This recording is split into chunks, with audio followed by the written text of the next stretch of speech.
بسم اللہ الرحمن الرحیم نحمده ونصلی علی رسوله الکریم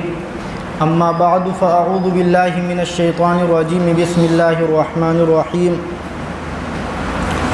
سبحان الذی اسری بعبده لیلا من المسجد الحرام الى المسجد الاقصى الذي باركنا حوله لنريه من آياتنا إنه هو السميع البصير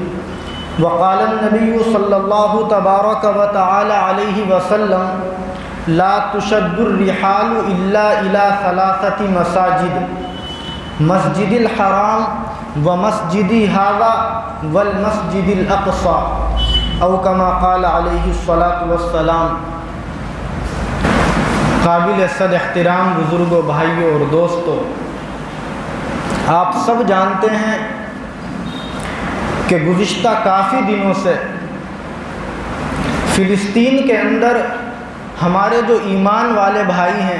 ان کے اوپر یہودیوں کی طرف سے مستقل ظلم و ستم کے پہاڑ توڑے جا رہے ہیں۔ اب تو جنگ بندی ہو گئی الحمدللہ، لیکن چند سالوں کے وقفوں سے یہ مسئلہ اٹھتا رہتا ہے، جنگیں ہوتی ہیں اور وہاں کے مظلوم مسلمانوں کے اوپر ظلم و ستم کی انتہا ہو جاتی ہے، اور وجہ اس کی یہ ہے کہ وہاں ہم مسلمانوں کا قبلہ اول ہے، بیت المقدس ہے، مسجد اقصیٰ ہے، جس کی طرف ہم مسلمان خانہ کعبہ کی طرف رخ کرنے سے پہلے اپنا رخ کر کے نمازیں ادا کرتے تھے، جس کی خود قرآن کریم میں فضیلت بتلائی گئی ہے، اور اللہ کے نبی علیہ السلام نے مستقل احادیث مبارکہ میں اس خطے کی، اس علاقے کی اور اس مسجد اقصیٰ کی فضیلتیں بیان فرمائی ہیں۔ لیکن جب وہاں ظلم و ستم کے پہاڑ توڑے جاتے ہیں تو پوری دنیا کے اندر مسلمان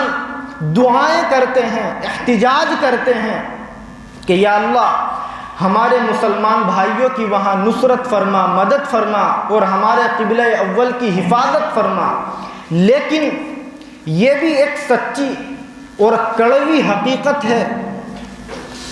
کہ ہم مسلمانوں میں ایک بڑی تعداد ان مسلمانوں کی ہے جو فلسطین سے ناواقف ہے، جو بیت المقدس سے، قبلہ اول سے ناواقف ہے، جن کو یہ معلوم نہیں ہے کہ ہمارے آقا محمد الرسول اللہ صلی اللہ علیہ وسلم نے مسجد اقصیٰ کی کیا خوبیاں اور فضیلتیں بیان فرمائی ہیں۔ اس لیے آج مختصر سے وقت میں اس موضوع پر ہم بات کریں گے کہ اللہ کے نبی علیہ السلام نے مسجد اقصیٰ کی، بیت المقدس کی، فلسطین کی اور وہاں کے باشندوں کی اور اس خطے کی کیا فضیلتیں بیان فرمائی ہیں۔ اللہ رب العزت ہم سب کو اس قبلہ اول کی حفاظت کے لیے قبول فرمائے، اور اللہ رب العزت وہاں کے مظلوم مسلمان بھائیوں کی نصرت اور مدد فرمائے۔ بزرگوں، مسجد اقصیٰ وہ مسجد ہے جو ہم مسلمانوں کا قبلہ اول ہے، جو خانہ کعبہ اور مسجد نبوی کے بعد میں تیسرا دنیا کا سب سے اہم ترین مقام ہے، جو یروشلم میں واقع ہے۔ یہ ہلکی سی مختصر سی بات ہم ذہن میں رکھیں، لیکن آج کل اسرائیل کا اس کے اوپر قبضہ ہے۔ یروشلم کی جو سب سے بڑی مسجد ہے وہی ہماری مسجد اقصیٰ ہے،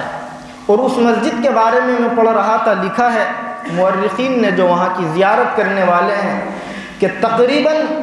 5000 نمازیوں کے نماز پڑھنے کی اس کے اندر گنجائش ہے، اور جو اس کے صحن کا علاقہ ہے باہر کا، اس میں الگ مستقل بہت بڑی تعداد میں ہمارے ایمان والے بھائی بیک وقت نمازیں ادا کر سکتے ہیں۔ یہ ہے ہماری وہ مسجد جس کو ہم مسجد اقصیٰ کے نام سے جانتے ہیں۔ اللہ کے نبی علیہ السلام نے ایک روایت میں ارشاد فرمایا، بخاری شریف کی روایت ہے، لا تشد الرحال الا الى ثلاثة مساجد، کہ 3 مسجدوں کے علاوہ صرف نماز پڑھنے کی نیت سے کسی بھی مسجد کے لیے سفر کرنے کی گنجائش نہیں ہے۔ اس کو بہت تفصیل سے ہم سمجھ سکتے ہیں۔ آپ یہاں موجود ہیں دلی میں، آپ صرف نماز پڑھنے کی نیت سے، کوئی اور مقصد نہیں ہے،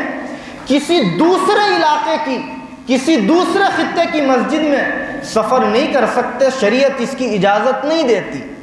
اس لیے کہ جہاں بھی ہم ہیں وہاں کی مسجد میں نماز پڑھنے کی وہی فضیلت ہے جو اس علاقے اور اس خطے کی مسجد میں نماز پڑھنے کی ہے۔ لیکن مسجد اقصیٰ کی فضیلت کا اندازہ لگائیں اس روایت سے۔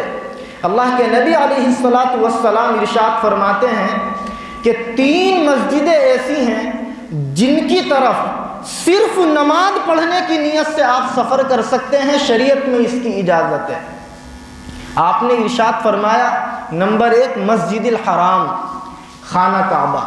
آپ یہاں موجود ہیں، صرف نماز پڑھنے کی نیت سے، کوئی اور مقصد آپ کا نہ ہو، آپ خانہ کعبہ کی طرف جائیں، مسجد حرام میں جا کر کے نماز ادا کریں، اس کی گنجائش ہے اور باضابطہ فضیلت بھی ہے۔ آپ نے فرمایا نمبر 2 مسجدی ہذا، کہ میری یہ مسجد یعنی مسجد نبوی۔ آپ یہاں موجود ہیں، آپ کے دل میں جذبہ اور امنگ جاگی، آپ نے ارادہ کیا کہ میں بالکل نماز پڑھنے کی نیت سے، اور کوئی مقصد نہیں ہے، مسجد نبوی جاؤں گا اور وہاں جا کر کے نماز ادا کروں گا، شریعت اور اسلام اس کی اجازت دیتے ہیں۔ آپ نے فرمایا نمبر 3 المسجد الاقصیٰ، آپ یہاں سے فلسطین جائیں صرف اس لیے کہ میں مسجد اقصیٰ میں نماز ادا کروں گا، شریعت اس کی بھی اجازت دیتی ہے۔ آپ دیکھیے گا، اس روایت کے الفاظ پر غور کریں، اللہ کے نبی علیہ السلام نے خانہ کعبہ، مسجد حرام اور مسجد نبوی جو اللہ کے نبی کی مقدس ترین مسجد ہے، ان دونوں کے بعد فوراً مسجد اقصیٰ کی فضیلت بیان فرمائی کہ اگر آپ نماز پڑھنے کی نیت سے سفر کرنا چاہیں تو ان 3 مسجدوں کی طرف سفر کر سکتے ہیں۔ اس سے اندازہ لگائیے کہ مسجد اقصیٰ کا اللہ کے یہاں کیا مقام اور کیا مرتبہ ہے۔ آپ اور ہم قرآن کریم پڑھتے ہیں 15واں پارہ، جو 15ویں پارے کی سب سے پہلی سورت ہے سورہ بنی اسرائیل، اس کا ایک دوسرا نام بھی ہے سورۃ الاسراء۔ اس کی سب سے پہلی آیت میں اللہ تعالیٰ ارشاد فرماتے ہیں سبحان الذی اسریٰ بعبدہ لیلا من المسجد الحرام الی المسجد الاقصیٰ، کہ بابرکت ہے وہ ذات، بڑی عظمت والی، بڑی برکت والی ہے وہ ذات جو اپنے بندے یعنی محمد الرسول اللہ صلی اللہ علیہ وسلم کو رات ہی رات میں مسجد حرام سے مسجد اقصیٰ لے گئی۔ یعنی اللہ کے نبی علیہ السلام جب معراج کے مبارک سفر پر روانہ ہوئے تھے، آپ جانتے ہیں کہ مسجد حرام سے سب سے پہلے اللہ کے نبی مسجد اقصیٰ پہنچے تھے، اور روایت میں آتا ہے کہ وہاں آپ علیہ السلام نے دنیا میں تشریف لانے والے تمام نبیوں کی امامت فرمائی تھی۔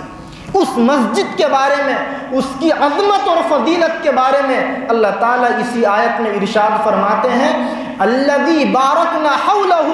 کہ یہ مسجد وہ برکت والی مسجد ہے جس کے ارد گرد ہم نے برکتیں پیدا فرمائی ہیں۔ لنریہ من آیاتنا، ہم اپنے بندے کو مسجد حرام سے مسجد اقصیٰ اس لیے لے کے گئے تھے تاکہ ہم وہاں اپنی قدرت کے نمونے اپنے بندے کو دکھلائیں۔ آگے فرمایا انہ هو السمیع البصیر، کہ اللہ کی ذات وہ برکت والی ذات ہے جو بہت ہی زیادہ سننے والی ہے اور جو بہت ہی زیادہ دیکھنے والی ہے۔ بزرگوں، مسجد اقصیٰ وہ مسجد ہے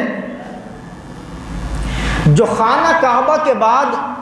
دنیا میں بننے والی دوسرے نمبر کی مسجد ہے۔ چنانچہ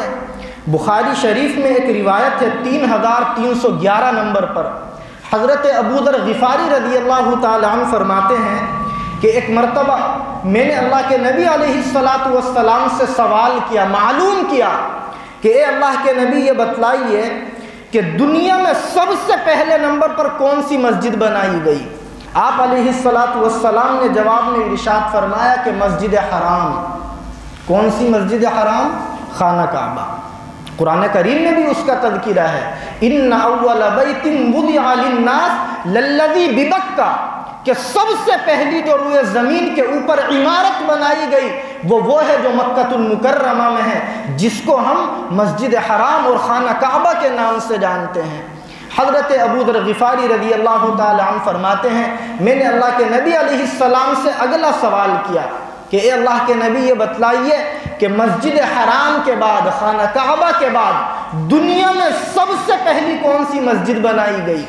اللہ کے نبی علیہ السلام نے جواب میں ارشاد فرمایا مسجد اقصیٰ، یہی مسجد اقصیٰ جس کی فضیلت کا تذکرہ میں کر رہا ہوں۔ اللہ کے نبی علیہ السلام سے حضرت ابو ذر غفاری رضی اللہ عنہ نے تیسرا سوال کیا کہ اللہ کے نبی یہ بتلائیے کم بینہما، ان دونوں مسجدوں کی تعمیر کے درمیان میں کتنے دنوں کا وقفہ ہے، کتنے سالوں کا گیپ ہے؟ اللہ کے نبی علیہ السلام نے فرمایا تھا 40 سنہ،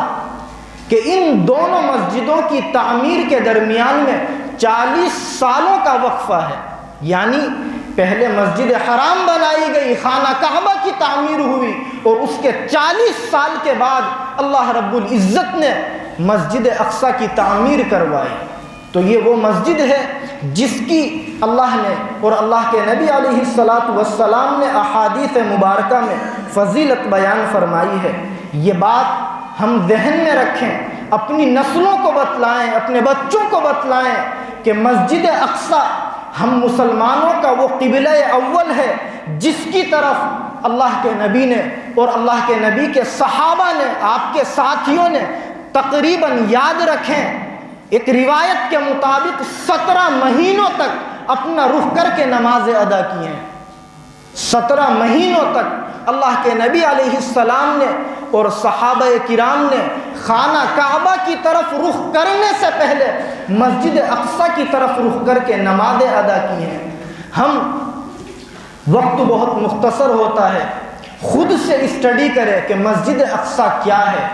اس کی کیا تاریخ ہے اور اس کے کیا تاریخی حقائق ہیں، لیکن مختصر سے وقت میں چند باتیں ہم ذہن میں رکھیں، اس کی ہلکی سی تاریخ سمجھیں۔ مورخین نے لکھا ہے کہ جب حضرت عمر ابن الخطاب رضی اللہ تعالی عنہ کی خلافت کا زمانہ آیا تو اس دور میں مسلمانوں نے بیت المقدس کو فتح کیا۔ حضرت عمر کے ذریعے اللہ تعالیٰ نے اس کو یہودیوں کے قبضے سے آزاد کروایا۔ حضرت عمر ابن الخطاب رضی اللہ تعالی عنہ نے شہر سے روانگی کے وقت میں، یاد رکھیں، صخرہ اور براق کے باندھنے کی جگہ کے قریب میں ایک مسجد تعمیر کرنے کا حکم دیا، اور آپ نے اپنے ساتھیوں کو لے کر کے باضابطہ اس جگہ نماز ادا کی۔ اسی جگہ کو مورخین لکھتے ہیں کہ مسجد اقصیٰ کہا جاتا ہے، اور یہی وہ برکت والی جگہ ہے جس کا تذکرہ قرآن کریم کی سورہ بنی اسرائیل میں اللہ تعالیٰ نے فرمایا ہے۔ بعض مورخین نے لکھا ہے، اس کو بھی ہم سمجھتے چلیں، کہ مسجد اقصیٰ سب سے پہلے حضرت یعقوب علیہ السلام نے تعمیر کی ہے، لیکن یاد رکھیں یہ بعض مورخین کی اپنی ایک تحقیق ہے، اور حضرت سلیمان علیہ السلام نے بعد میں اس کی تجدید کاری فرمائی ہے۔ تجدید کاری کی بنیاد پر بعض مورخین یہ سمجھتے ہیں کہ حضرت سلیمان علیہ السلام ہی اس مسجد کے بانی ہیں اور وہی اس کی بنیاد رکھنے والے ہیں، لیکن بعض مورخین کا اپنا ایک اندازہ اور اپنی ریسرچ اور تحقیق ہے کہ حضرت یعقوب علیہ السلام اس کے بانی ہیں، انہوں نے اس کی بنیاد رکھی ہے، لیکن حضرت سلیمان علیہ السلام نے بعد میں اس کی تجدید کاری فرمائی ہے۔ اور آگے ہم یہ بھی سمجھتے چلیں کہ جیسے جیسے زمانہ آگے بڑھا تو خلیفہ عبد الملک ابن مروان نے اس کی تعمیر شروع کروائی، اور خلیفہ ولید ابن عبد الملک نے اس کی تعمیر کو مکمل کیا، اور باضابطہ اس میں خوب تزئین کاری فرمائی، اچھے اچھے طریقے سے اس کے اندر عمدہ طریقے کے فرش، عمدہ طریقے کی قالین اور عمدہ طریقے کے محراب، یہ سب چیزیں ان لوگوں نے کروائی۔ اور بعد میں جب عباسی حکومت کا دور آیا تو مورخین لکھتے ہیں کہ خلیفہ ابو جعفر منصور نے اس مسجد کی مرمت کروائی، اور اس کی تزئین کاری میں انہوں نے خوب جد و جہد کی اور بڑی محنت سے اس کو مزین اور آراستہ کیا۔ یہ ہلکی سی اس کی تاریخ ہے۔ مورخین نے لکھا ہے کہ سب سے پہلی جو صلیبی جنگ ہوئی ہے اس کے بعد میں عیسائیوں نے باضابطہ بیت المقدس کے اوپر اپنا قبضہ کیا۔ اب یہودیوں کا قبضہ ہے، اس سے پہلی تو سب سے پہلی صلیبی جنگ ہوئی ہے، اس جنگ کے بعد عیسائیوں نے اس پر قبضہ کیا، اور قبضہ اتنا زبردست تھا، مورخین نے لکھا ہے کہ انہوں نے اس پر قبضہ کرنے کے بعد کچھ کمرے مسجد کے اندر بنوائے، اور ان کمروں کو انہوں نے باضابطہ اناج کی کوٹھریوں کے طور پر استعمال کیا۔ جیسے ہمارے یہاں اناج اکٹھا کرنے کے لیے کسی ایریے کو کورڈ کر دیا جاتا ہے، انہوں نے نعوذ باللہ مسجد کے اندر کمرے بنوا کر باضابطہ اس کو اناج کی کوٹھریوں کے طور پر استعمال کیا۔ لیکن اللہ ہزار اور کروڑوں رحمت نازل فرمائے سلطان صلاح الدین ایوبی رحمت اللہ علیہ کی قبر پر جب ان کا زمانہ آیا، اور مورخین نے لکھا ہے کہ انہوں نے 1187 عیسوی کو باضابطہ مکمل طریقے سے بیت المقدس کو عیسائیوں کے قبضوں سے آزاد کروایا اور اس کو فتح کیا، اور انہوں نے مسجد اقصی کے اندر عیسائیوں کے جو نشانات تھے، انہوں نے جو اس کے اندر کمرے وغیرہ بنا دیے تھے، ان سب کو ختم کر کے باضابطہ مستقل مسجد کی عمارت کے طور پر اس کو استعمال کیا، اور وہاں الحمدللہ 5 وقتہ نماز ایک زمانے تک ادا کی گئی۔ تو سلطان صلاح الدین ایوبی رحمت اللہ علیہ اس وقت تک دنیا کے اندر اپنے نام کے ساتھ میں زندہ رہیں گے جب جب مسجد اقصی کی فتح یابی کا تذکرہ کیا جائے گا۔ ان کے بارے میں پڑھ رہا تھا، بڑی شاندار بات لکھی ہے کہ سلطان صلاح الدین ایوبی رحمت اللہ علیہ نے سلطان صلاح الدین ایوبی رحمت اللہ علیہ کے بارے میں مورخین نے لکھا ہے کہ آپ نے بیت المقدس کی آزادی کے لیے 16 جنگیں لڑی ہیں۔ کتنی؟ 16 مرتبہ جنگیں لڑی، اور اس میں ایک بہت ہی اہم پہلو جو مورخین نے لکھا ہے وہ یہ ہے کہ 21 اگست 1969 کو غالباً ایک آسٹریلیا جو ہے یہ ہمارا ایک ملک ہے، آسٹریلین ایک یہودی تھا جس کا نام لکھا ہے ڈیسن مائیکل، پتہ نہیں انگلش کا نام ہوتا ہے کیا بولتے ہوں گے وہ، بہرحال جو بھی ہو، اس نے باضابطہ قبلہ اول میں آگ لگائی، اور آگ اتنی خطرناک لگائی کہ جو مسجد کی محراب تھی اور اس محراب کے اندر جو منبر رکھا ہوا تھا اس میں بھی آگ لگا دی۔ سلطان صلاح الدین ایوبی رحمت اللہ علیہ کا جب زمانہ آیا اور آپ نے جو یہ 16 جنگیں لڑی ہے، مورخین نے لکھا ہے کہ ہر جنگ کے اندر سلطان صلاح الدین ایوبی رحمت اللہ علیہ اس مسجد کے محراب کے منبر کو اپنے ساتھ میں فوجیوں کے ساتھ رکھتے تھے، اور یہ کہا کرتے تھے اپنے ساتھیوں سے جس دن بھی بیت المقدس کو میں فتح کر لوں گا اسی دن مسجد کے اندر محراب بنوا کر کے انشاءاللہ اس مسجد کے محراب کے منبر کو اس کی جگہ نصب کروں گا۔ اللہ ان کی مغفرت فرمائے، اللہ ان کی قبر پر ہزاروں کروڑوں انگنت رحمت نازل فرمائے۔ لیکن افسوس اور صد افسوس کہ آج ہمارا وہ قبلہ اول جس کی طرف ہمارے نبی محمد الرسول اللہ صلی اللہ علیہ وسلم نے اور آپ کے ساتھیوں نے 17 مہینوں تک نماز ادا کی، جس کا تذکرہ قرآن نے کیا، جس کی فضیلت اللہ کے نبی علیہ السلام نے خود اپنی زبان مبارک سے فرمائی، اس پر یہودیوں کا قبضہ ہے۔ اور کن یہودیوں کا؟ حیرت ہوتی ہے جب تاریخ کی کتابیں پڑھتے ہیں، جن یہودیوں کا بیت المقدس کے اندر کوئی وجود اور نام و نشان بھی نہیں تھا۔ مورخین نے لکھا ہے کہ اگست 1967 پر اسرائیل نے جو یہودیوں کے اوپر قبضہ کیا تھا، یاد رکھیں ہم یہ تاریخی بات ہے، اگست 1967 میں یہودیوں نے اس کے اوپر قبضہ کیا، لیکن 1948 تک آپ دیکھیے گا 48 سے 67 تک زمانہ ہی کتنا ہوتا ہے، 48 تک اسرائیل نام کا کوئی ملک اس روئے زمین کے اوپر نہیں تھا۔ ہم ہندوستان میں رہتے ہیں، جو انڈین ریسرچ اسکالر ہیں انہوں نے لکھا ہے کہ جو ہمارے مہاتما گاندھی جی تھے، راشٹریہ پتا جن کو ہم کہتے ہیں، انہوں نے اسرائیل نام کے کسی ملک کو تسلیم نہیں کیا تھا. اور آج ہمارے نہیں کہنا چاہیے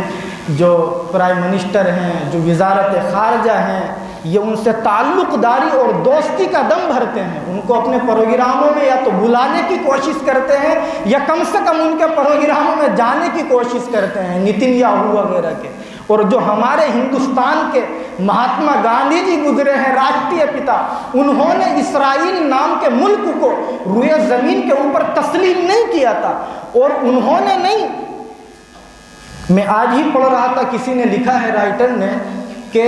ڈونلڈ ٹرمپ کے علاوہ آج بھی پوری دنیا کے اندر کوئی ملک ایسا نہیں ہے، حتیٰ کہ اقوام متحدہ بھی، جو اسرائیل نام کے مسلم ملک کو تسلیم کرتا ہو. کوئی ملک اس کو تسلیم نہیں کرتا. 1948 سے پہلے کوئی اس کا وجود نہیں، اور 1967 کے اوپر اس نے بیت المقدس کے اوپر باضابطہ قبضہ کیا. اور قبضہ ہی نہیں، وہاں اپنا دارالحکومت بنایا. ہندوستان کی راجدھانی دلی اور ان لوگوں کی اپنی راجدھانی بیت المقدس. وہ بیت المقدس جہاں ہم مسلمانوں کا قبلہ اول ہے، جہاں ہم مسلمانوں کی مسجد اقصیٰ ہے، اس پر ان یہودیوں کا قبضہ جن یہودیوں کے بارے میں اللہ کے نبی علیہ السلام نے عجیب عجیب پیشین گوئیاں فرمائی ہیں. وقت نہیں ہے، اختصار سے سنیں. ابو داؤد شریف میں ایک روایت ہے، اللہ کے نبی علیہ السلام ارشاد فرماتے ہیں کہ قیامت سے پہلے مدینہ منورہ ویران ہو جائے گا، غیر آباد ہو جائے گا. قیامت سے پہلے فتنوں کا دور ہوگا. اور آگے آپ نے فرمایا کہ اللہ تعالیٰ بیت المقدس کو آباد فرمائیں گے.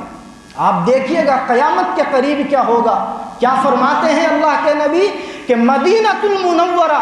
غیر آباد ہو جائے گا، ویران ہو جائے گا، اور اللہ تعالیٰ بیت المقدس کو آباد فرمائیں گے. آگے تیسری بات آپ نے فرمائی کہ یہ زمانہ وہ ہوگا جس میں خوب لڑائیاں ہوں گی، آپس میں قتل و قتال ہوگے. غالباً شروع ہو چکا وہ زمانہ. کتنی بڑی تعداد میں وہاں کے مسلمانوں کے اوپر ظلم و ستم ہوئے یہودیوں کی طرف سے، اور بڑی تعداد میں مسلمان اللہ کو پیارے ہوئے، اور 1.25 لاکھ کے قریب وہاں کے مظلوم مسلمان اپنے گھروں سے بے گھر ہوئے. یہ اللہ کے نبی علیہ السلام کے اپنے الفاظ ہیں جو آپ نے قیامت کے قریب ہونے والے بیان فرمائے. آخر میں آپ نے فرمایا کہ جب یہ قتل و قتال کا فتنوں کا زمانہ آئے گا، اسی کے بعد وہ زمانہ آئے گا جس میں فتنہ یاجوج اور ماجوج کا خروج ہوگا. قرآن کریم میں اس کا تذکرہ ہے کہ قیامت کے قریب ایک زمانہ آئے گا جس میں اللہ تعالیٰ یاجوج ماجوج کو نکال دیں گے، اور اس کے بعد قیامت آئے گی. بخاری اور مسلم دونوں میں ایک روایت ہے، اللہ کے نبی علیہ السلام فرماتے ہیں، اس کو یاد رکھیں، اپنے بچوں کو بتلائیں کہ قیامت اس وقت تک قائم نہیں ہو سکتی جب تک کہ اس روئے زمین سے یہودیوں کے نام و نشان کو نہ مٹا دیا جائے. اللہ کے نبی نے یہ فرمایا، اور آپ نے اسی روایت میں آگے یہ الفاظ بھی استعمال فرمائے. مسلم شریف کی روایت ہے کہ مسلمان یہودیوں کو قتل کریں گے. آج یہ مسلمانوں کو قتل کرتے ہیں، زمانہ آئے گا کبھی کے پرانے بوڑھے کہتے ہیں کہ دن بڑے اور کبھی کی راتیں بڑی، زمانہ بدلتا رہتا ہے. قرآن نے بھی کہا وَتِلْكَ الْأَيَّامُ نُدَاوِلُهَا بَيْنَ النَّاسِ کہ ہم دنوں کو الٹتے پلٹتے رہتے ہیں. اللہ کے نبی کی بات سچی ہے اور سچ ہو کر کے رہے گی. آپ نے فرمایا زمانہ ایسا آئے گا کہ مسلمان یہودیوں کو قتل کریں گے، اور اس زمانے میں اگر کوئی یہودی کسی درخت یا پتھر کے پیچھے چھپ جائے گا تو وہ درخت اور وہ پتھر اپنی زبان سے اللہ اس کو گویائی عطا فرمائیں گے. مسلمان سے یہ کہے گا کہ یہ یہودی میرے پیچھے چھپا ہوا ہے، تم آ کر کے اسے قتل کر دو. آپ نے فرمایا غرقد کا درخت ایک ایسا درخت ہوگا جو اس بات کو نہیں بتلائے گا. لیکن ہمارا یہ ایمان ہے اور ہمارا یہ یقین ہے کہ ایک زمانہ آئے گا جس میں اللہ تعالیٰ یہودیوں کو نیست و نابود فرمائیں گے، اور بیت المقدس کو اللہ تعالیٰ آزاد فرمائیں گے، وہاں سے ان ظالموں کے تسلط کو اللہ تعالیٰ ختم فرمائیں گے۔ اور ہم تو دعا کرتے ہیں، آپ بھی دعا کریں، اپنے بچوں کو بتلائیں کہ بیت المقدس مسلمانوں کا قبلہ اول ہے، اور اسے آزاد کروانا ہماری یہ ایمانی ذمہ داری بنتی ہے۔ ہم اپنے بچوں کو، اپنی نسلوں کو بتلائیں کہ ہم مسلمانوں کے لیے جس طریقے سے خانہ کعبہ، مسجد حرام قابل احترام ہے، جس کی طرف ہم اپنے پیروں کو کر کے سونا گناہ سمجھتے ہیں، بے ادبی سمجھتے ہیں، بالکل اسی درجے ہمارے لیے قابل احترام بیت المقدس اور مسجد اقصی ہے۔ ہم اپنے بچوں کو یہ بتلائیں اور سلطان صلاح الدین ایوبی کے قصے سنائیں، اپنے بچوں کو بتلائیں کہ ہمارے بڑوں نے اس قبلہ اول کی حفاظت کے لیے اور وہاں کی آباد کاری کے لیے کس کس درجے کی قربانیاں دی ہیں۔ خلافت عثمانیہ کے جو آخری خلیفہ گزرے ہیں سلطان عبد الحمید رحمۃ اللہ علیہ، کیا تاریخی جملہ انہوں نے کہا تھا، میں وہ کہہ کے اپنی بات مکمل کروں۔ وہ کہہ کر کے گئے ہیں، تاریخ میں یہ جملہ لکھا ہے، میں سرزمین فلسطین کا 1 انچ بھی یہودیوں کو نہیں دے سکتا۔ وہ لکھ کر گئے ہیں، کہہ کے گئے ہیں کہ میں سرزمین فلسطین کا 1 انچ بھی یہودیوں کو نہیں دے سکتا، اور وجہ اس کی بتلائی، کہا کرتے تھے کیونکہ فلسطین مسلمانوں کا حق ہے اور امت مسلمہ نے اس سرزمین کو آباد کیا ہے، اس کے لیے خون بہایا ہے۔ یہ مسئلہ جو مسئلہ فلسطین کہلاتا ہے صرف ہمارا نہیں بلکہ پوری امت مسلمہ کا ہے۔ مسلمان دنیا کے کسی بھی کونے میں بستا ہو، اللہ کو اگر وہ مانتا ہے، قرآن پر وہ ایمان رکھتا ہے، تو اس کے لیے قبلہ اول کی حفاظت کرنا، اس کے لیے آواز اٹھانا اور وہاں کے مظلوم مسلمانوں کے لیے دعائیں کرنا، یہ اس کا ایمانی فرض بنتا ہے۔ اس لیے بنتا ہے کہ اللہ کے نبی علیہ الصلاۃ والسلام نے ارشاد فرمایا، المسلم اخو المسلم، کہ مسلمان مسلمان کا بھائی ہے۔ اگر ہندوستان میں رہنے والا مسلمان فلسطین میں رہنے والے مسلمان کے بدن میں چبھنے والے کانٹے کے درد کو محسوس نہیں کرتا، اتنی بے حسی بڑھ گئی ہے، تو اسے اپنے ایمان کی کمزوری کا یقین کر لینا چاہیے۔ ایمان تو یہ کہتا ہے کہ ہم ہندوستان میں ہیں اور دنیا کے کسی دوسرے کونے میں کسی مسلمان پر بمباری نہیں، اگر کوئی چپت بھی مار دیتا ہے، کانٹا بھی اس کے بدن میں چبھتا ہے اور ہمیں اس کی تکلیف نہیں ہوتی ہے، تو یہ سمجھ لیجئے کہ ابھی ہمارا ایمان مکمل نہیں ہے۔ تو اس لیے بزرگوں، ہم قبلہ اول کی حفاظت کے لیے دعائیں کریں اور وہاں کی تاریخ پڑھیں اور وہ تاریخ اپنے بچوں کو بھی بتلائیں۔ اللہ رب العزت قبلہ اول کی حفاظت فرمائے اور اللہ تعالیٰ اس کو آباد فرمائے، یہودیوں کے ظلم و ستم سے اللہ تعالیٰ اس کو محفوظ فرمائے۔ وآخر دعوانا الحمدللہ رب العالمین۔